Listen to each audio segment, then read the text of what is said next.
you're playing the game. It's pretty set what moves are open to you. And so the choice, it's not what game to play, it's about what moves you're going to choose to make. And whether you do it eyes wide open or shut yourself away from reality. Distilling the complex, it's what I do on a daily basis. And essentially, it's the foundation of this show. It's what we're all about at Finance Butneat. It's not just about the whiskey. You might know more about that by now. But essentially, we've gone through a lot of information. And so from time to time, I want to stop and just do a quick distillation of the stuff that we've discussed. And so today, welcome to the first solo podcast that I've done.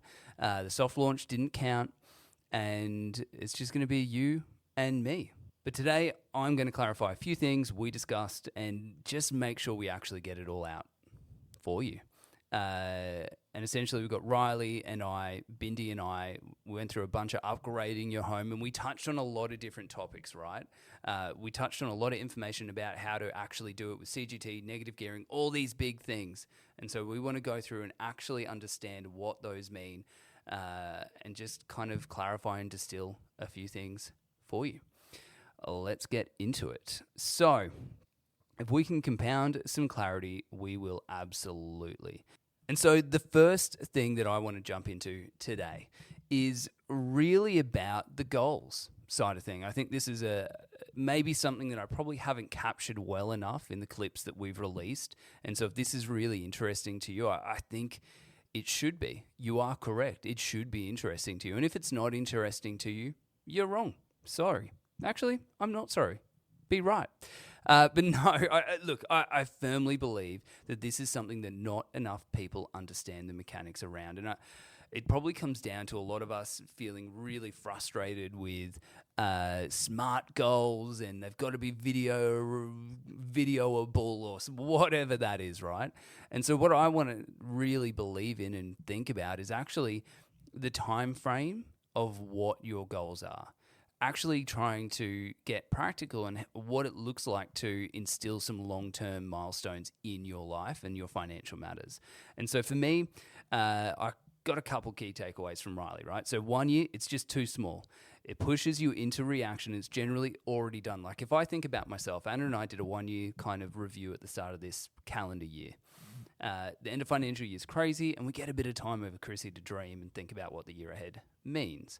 So we sat down, and realistically, we're 6 months in, and we're kind of executing on that. You'll hear more in a future episode around that sort of stuff, but we're executing on our plan. The 1 year, it's kind of already done. And so we might be able to go, well, the next 6 months, it's locked in. Let's see what that next thing looks like. But it's always in the kind of micro week to week, day to day. It's already impacted. And so contrary to the 1 year, right, the 10 years being the other option, it's a little bit too long out. It's a bit of a fantasy, and I'm all for vision. I live in the land of vision.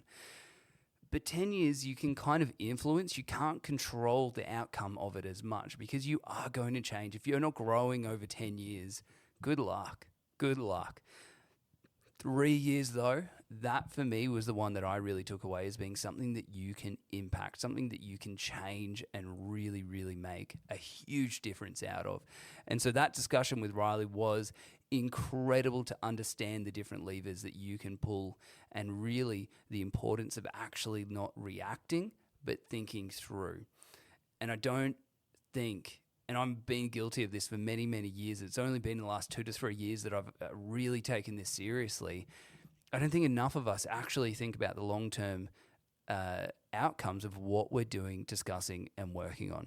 And so that brings us with the 3 years being honest, real, and very, very impactful and able to be impacted. And so how do you actually understand what your goals are? How do you learn to compromise? And this was an incredible discussion that I think every couple needs to do and have. And Riley gave us the 10-3 now exercise. Again, 1 year, it's the now. You can impact it a little bit, but you're looking at the longer term. And it was a practical just version of what are your goals? How do you do it? How do you discuss? And then how do you relate that to money instead of, I want to go overseas. Well, can you actually go overseas, or do you actually need to think about that a little bit more. And just kind of underwriting that whole conversation was the realities of money, the realities of a budget and what that looks like. And I think that's just something that we just absolutely need to land. We need to land it more often. The second thing of that really comes to mind from that kind of discussion before we dive further in was the millennial-focused frame that we had. And look, we're both in our 30s. We're both, soon to be parents. Congrats, Riley. And that focus is really on the 20s and 30s as being the foundation financially of our future. And one of the things that I was really, really blessed to learn early on was the 20s is a great time to serve your apprenticeship for your career.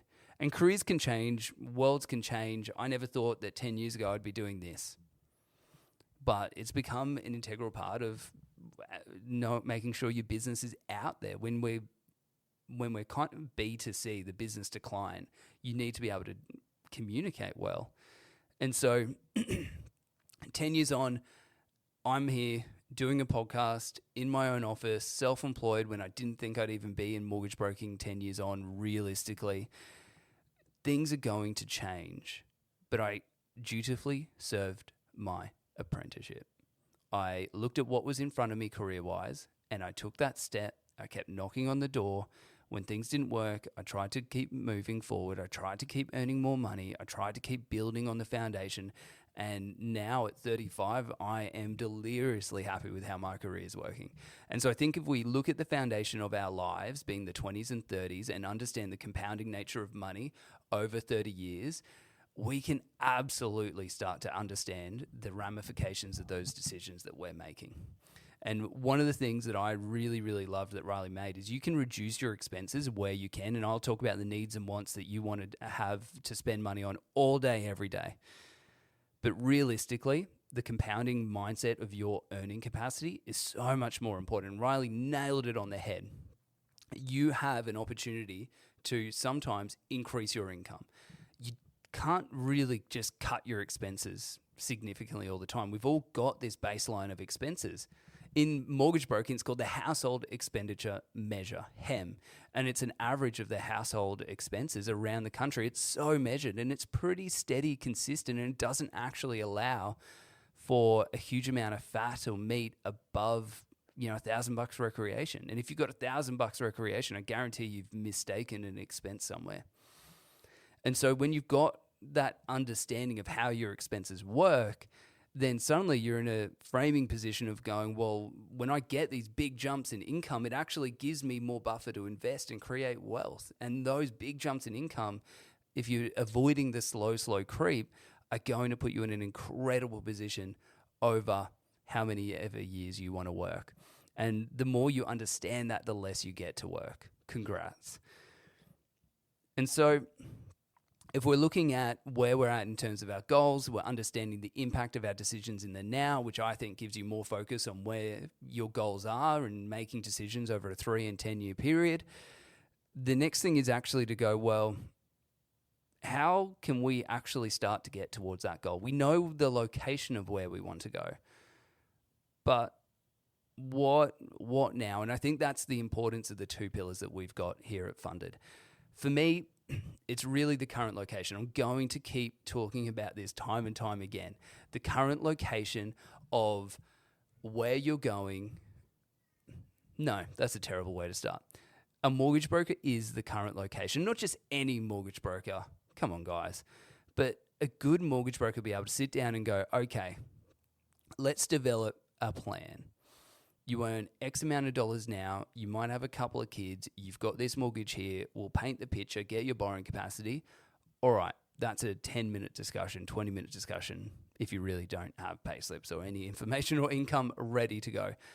The next thing that we need to do is actually focus up and dial in the 2 pillars that we need to do. And so it might be, well, we just need to keep paying down the home loan a little bit, saving a bit more money and actually letting our equity grow. Or maybe we need to pick up, if we're a double income household, another day's worth of work. Or we need to really fight for a promotion because we need to actually grow our income exponentially to be able to attack that next tax bracket and really maximize our earning potential to be able to get our dreams or goals over 3-year periods. And so when I look at Anna and I, if I can personalize it for a second, we have been dutifully working in our borrowing capacity for the last 12, 18 months. I've had discussions constantly, knowing that my profession is mortgage broking, but my business is what I use my equity, wealth, and create with those two things. And so we've been really focusing on how I can maximize my income, not just pay more tax for the sake of it, but work with the team that we've got around us to do that. And we're coming to a point where those plans are working. It was a continued discussion a couple of years ago. We had another discussion in January. We had a little bit of a plan. Some things changed. We adapted the plan slightly, but we didn't stop. We actually brought some plans forward because it was looking more promising. And those two pillars are going to be a constant discussion that you've got to have to make sure that you're working towards your goals. And then just to kind of like touch on it a little bit is if you are in the ambiguity of the now with the negative gearing impacts and, you know, the capital gains tax or CGT, and you don't know what it is and you're not taking steps to educate yourself as to what it is, then that kind of is a little bit on you. There's a lot of content out there. To give you a bit of a quick rundown, we use negative gearing and mortgage broking to boost your borrowing capacity. And that's the lane that I can talk to, right? I'm a mortgage broker. That's my zone of genius. As a mortgage broker, I pump those details in and it gives me the outcome because it's taking, you know, a deduction against your taxable income after all the expenses of the property are taken into account. What they're proposing is they're not going to count that against your personal taxable income anymore, but it's going to count and accrue over time. And then as your property becomes positively geared, it then starts to work in your favor and you're not paying tax until that bucket is kind of drained. That is not something that we can use for servicing potentially today. And we actually, though, don't know whether we can use it in servicing moving forward. Banks have exited certain negative gearing situations. Other banks have stayed into it and said, we just need an explanation on what your plan is. And this is a very, very ambiguous time. And for me, it wasn't so much a change of plans. We actually went quicker into our plans to secure a better deal potentially now and get less competition because people are going to react later. I just simply don't care about tax. I'll pay it. I don't want to pay the capital gains tax. I'm not going to go into that too much now because it's not really that relevant to me right now. But I've got opinions on that. You can chat to me or give me a call if you want them. It will. I will rant so quickly if you give me a buzz and go, Watson, you got permission to just tee off into the sunset. I guarantee that you will get an epic rant of incredible proportions. A rant that is going to be one for the ages that honestly, it'll be impressive. It'll be a stream of consciousness, the likes that you've never, ever experienced before, but that's cool. And so if you're looking at your current location, you know the address you need to go, right? You've got those goals. We've taken a second. We've found out where you're at now because we fixed the GPS because that's how good we are at funded. You don't need street maps. We're there. We've figured out the pillars we need to work on. What now? It comes down to the team.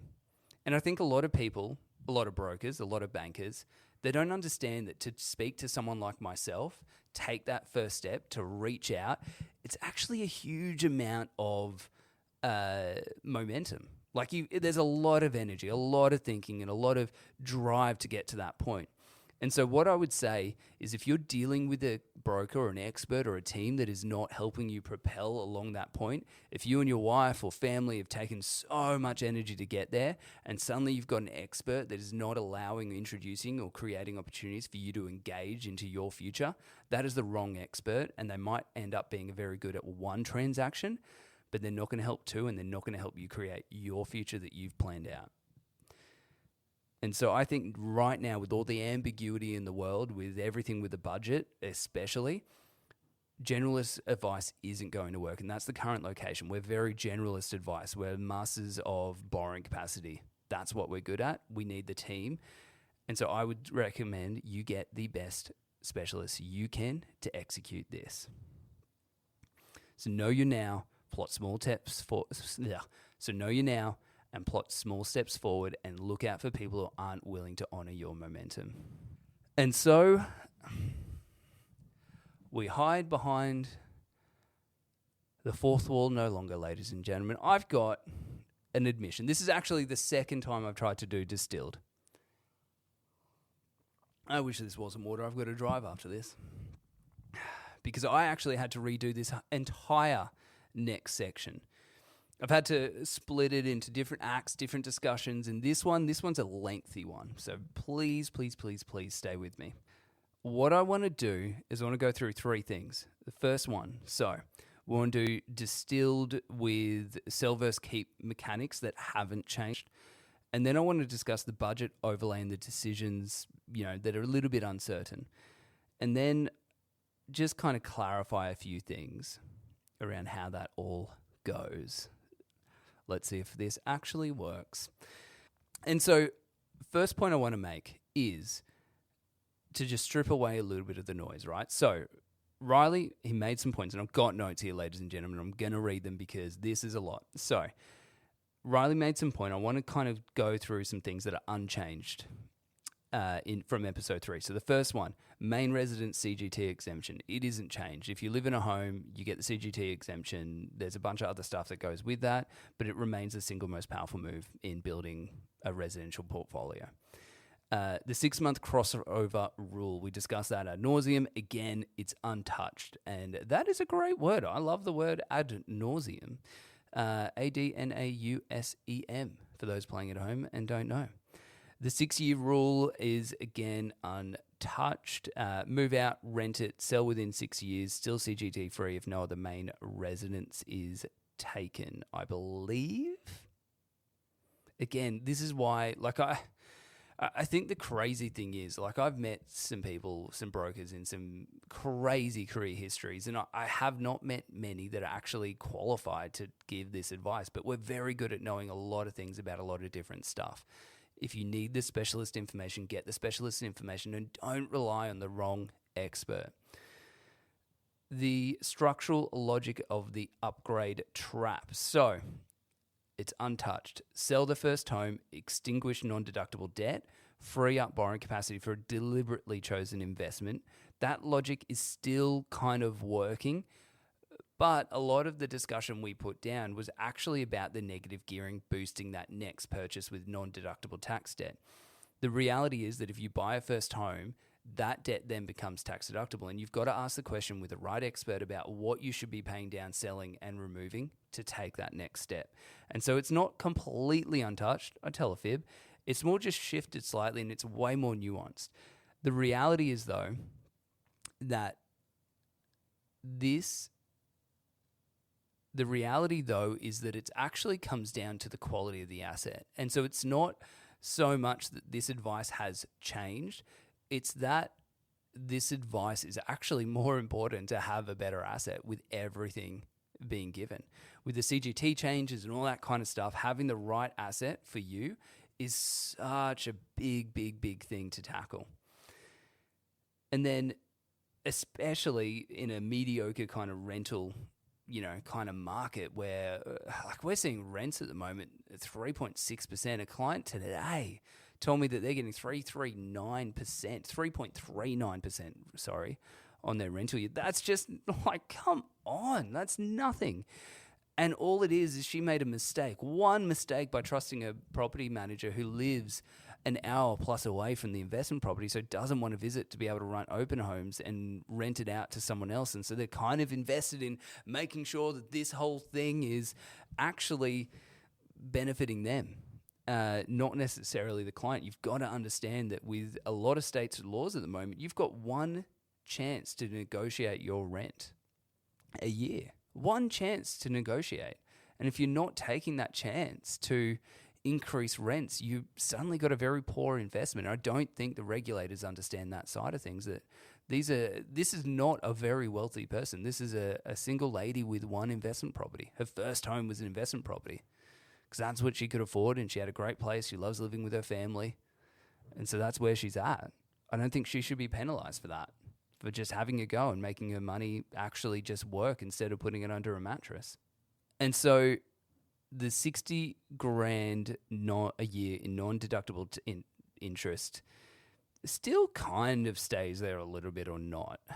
There's just so much around structuring your debt correctly to make money, save money, and help improve your life.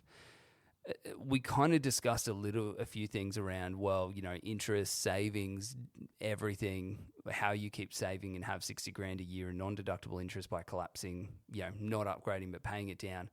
It's not quite right anymore, and I'd say it's a little bit defunct because of the way the changes happen. But again, this is why, I've gone through 1, 2, 3, 5 points there, and the first 3, no changes. The last 2, kind of changes, but also kind of the actual rule still stays the same. The decision-making process is evergreen. And so I think the laws may change, but does the discipline change? Not always. And so if we go what stayed the same, what's shifting slightly, we've got to understand the full picture of what might change as well. And so point 1, there is a grandfathering window. There's a transition period. So properties owned at 7:30 p.m. Tuesday, 12th of May, they're fully grandfathered, no issues. Congrats, brilliant. Bit of murky about what does properties owned actually mean. And so if you had something under contract, there's a chance you'll be in the transition period. Because if they're contracted / purchased between 12th of May and 30th of June that settle in that particular window, they're grandfathered through to the end of 2027. And so that's the end of financial year 2027. That means that if you've got something under contract settling shortly, you might only be 1 year and it's time to actually attack your budget. And so what does that actually feed into for decision makers right now, whether you're an investor or first home buyer? I mentioned investor. I'll talk to that because that's where Anna and I are at the moment. We're pushing forward. I'm not going to let a government dictate how I should invest my money. If I did that, I'd just be a wreck. I'd stick government if I let tax breaks dictate everything that I do, I might as well just be on the dole. I don't know. I don't really have an analogy for that one, but it just doesn't make sense. These guys are not paragons of financial management. I think they've proven that by now. They've literally cooked the market last year with the first homeowners grant and then killed it with negative gearing to undo their own issues and mistakes. And they've either super, super smart, we're all playing checkers while they've got a chessboard, or they just literally think they're playing leapfrog. And we've got short-term memory issues. I mean, we are pretty highly diagnosed with ADHD in Australia, right? And if you haven't got ADHD, or you're saying you've got ADHD but you haven't, you've probably got a dopamine addiction. So they probably are banking on us having short memories. Just a thought. But if you're a first home buyer, I think, so investor, I'm still going ahead. I'm making decisions. I've never made a decision on negative gearing, but I want to make sure that I'm positioning myself as well as possible.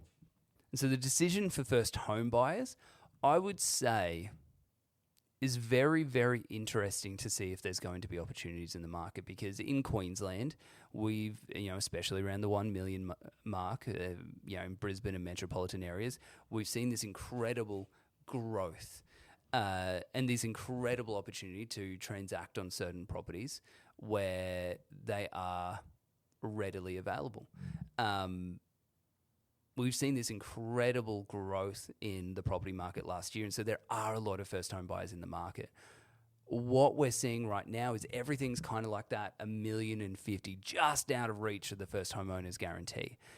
If you lose some of the bidders and some of the people making offers in the market from that pool, what does that actually mean for your chances to get approved and get an offer in accepted? It actually increases it a little bit, a fair bit. Turns out that less competition helps. It helps a lot. And so my encouragement to you is actually, what can we do to make sure that you're getting ready to be aggressive? As people step back, is there an opportunity for you to step forward? And I think the biggest vote of confidence that you can do to do that is actually understand what's at risk. Be really clear. Let your clarity compound over your finances. Look at your budget versus needs versus wants.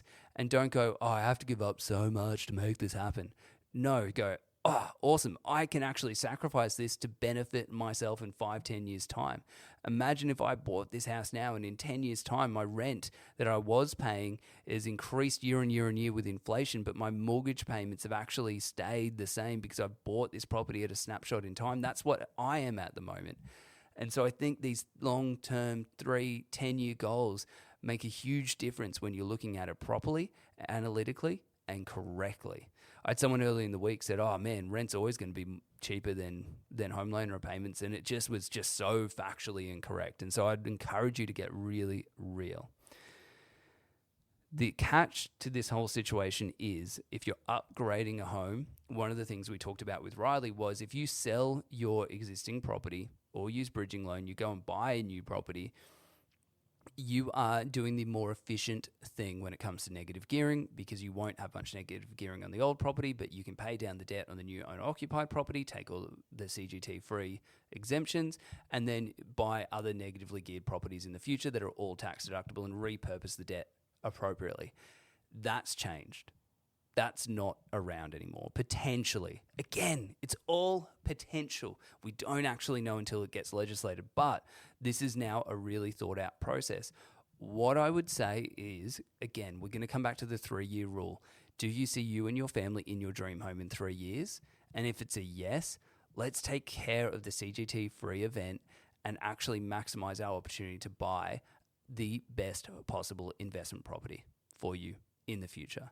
And so if you're looking at going, well, we can actually buy, a new home that is good enough for us. It's going to be great. Our old home is a tremendous little investment. It now is the only thing that will have negative gearing. It's going to keep growing in capital growth using the examples Riley gave us. Then that is going to be the win. Maybe that's the solution. But if you're looking and going, hey, this budget that we've got now, we've got our current location, we've looked at the pillars, this budget is not going to allow us to do what we want in 3 years' time.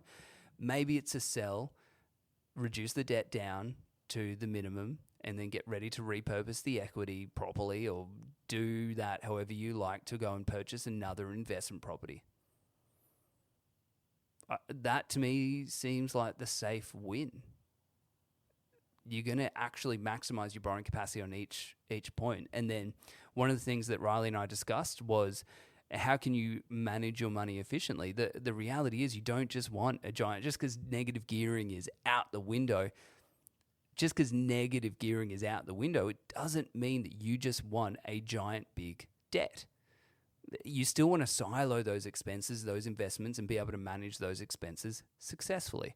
And so you still want a standalone investment. You still want a standalone owner-occupied home. You still want to decrease that successfully and consistently over time. So the tax wrapper might not be as generous as it used to be, but you've got to make sure that your eye is on the prize and you've got the best investment property and asset possible. Now, that's a lot about negative gearing. There's a big piece in there.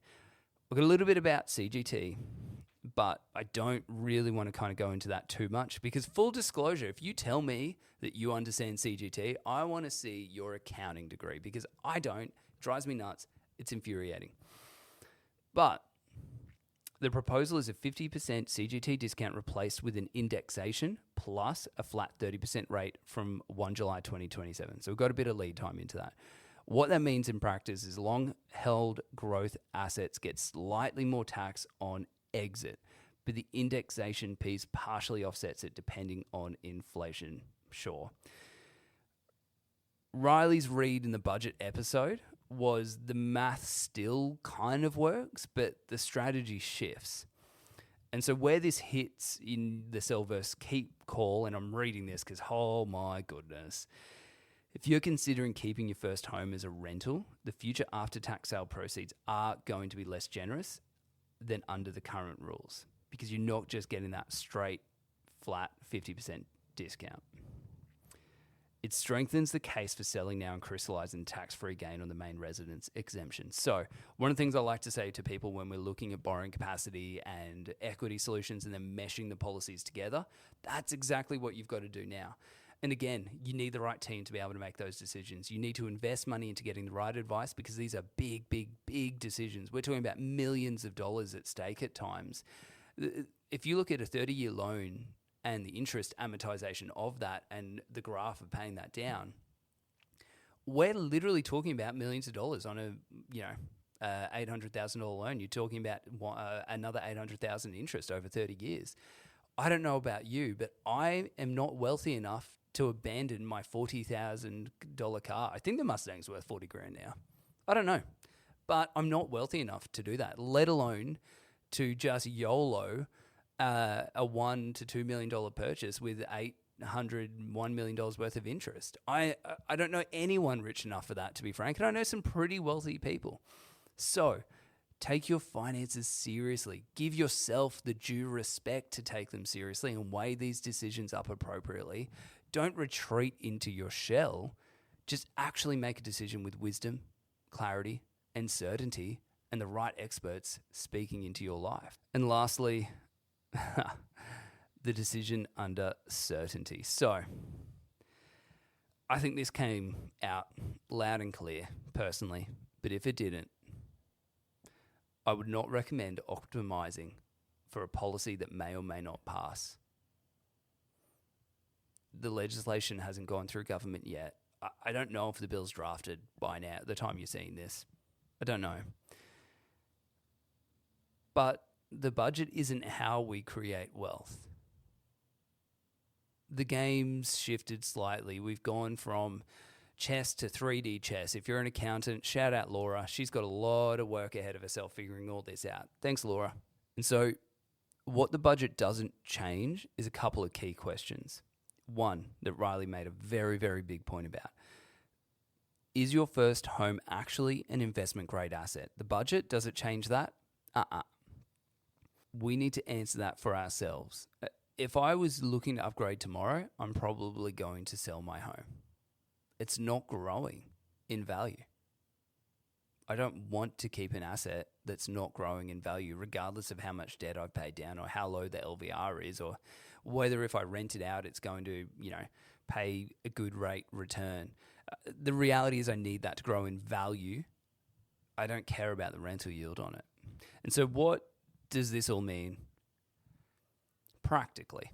What does this mean practically? I think the work is the same as before the budget. We're still doing what we've always done. You need to get the analysis done. You need to understand the decisions that you're making financially. You need to know your two pillars, find your current location, and engage the right team around you, your family, and your financial decisions. And so make a call on the asset, not on the fiscal government policy of the day. The budget changes the tax wrapper, right? But it doesn't actually change the underlying asset underneath. A guilt-wrapped turd of an investment is still just a turd, regardless of the ribbon around it. And that's the only question that matters. Is this asset worth me dedicating time, money, and allowing to compound? You answer that, and you go a long, long way to making real good decisions. I hope you enjoyed this first Distilled episode.